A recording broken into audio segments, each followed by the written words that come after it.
বক্সে সেখানে ঘাস ক্লিয়ার করলেন, বলতে গেছেন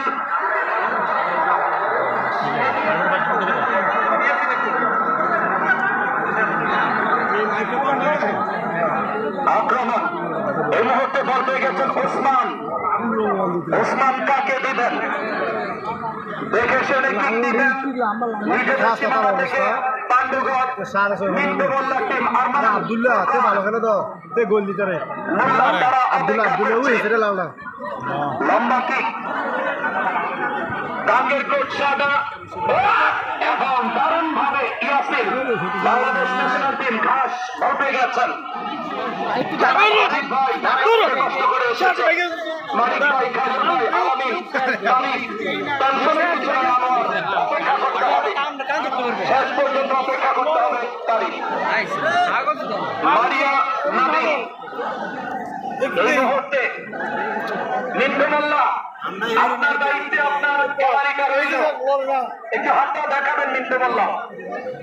আক্রমণ বলতে গেছেন হাসান বে। হাসান বে কাকে দিবেন?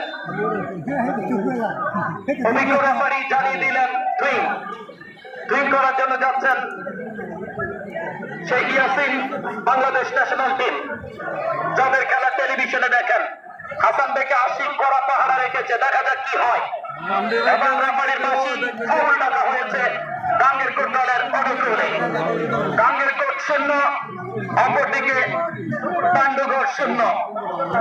পাণ্ডুগড় লাল, সাদা হচ্ছে গাঙ্গের কোট। সহজ, উত্তরে গাঙ্গের কোট, দক্ষিণে পাণ্ডুগড়। এই মুহূর্তে ইয়াসিন আলী যাবেন কিক দেওয়ার জন্য। ইয়াসিন সারা একজন তারকা footballer, Bangladesh national team. Shahed আসছে বাংলাদেশ ন্যাশনাল টিমে, আসছে আশিক, আসছে গোলকিপার পুলিশ এফসি সেই গোলকিপার তুষার।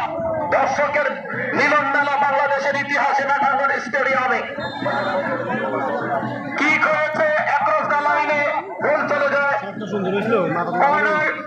টাকা হয়েছে অভিজ্ঞ রেফারি, দক্ষ রেফারি জাহাঙ্গীর আলম এবং এমদাদুল্লাহ মাস্টার জসিম সাহেব। বাংলাদেশ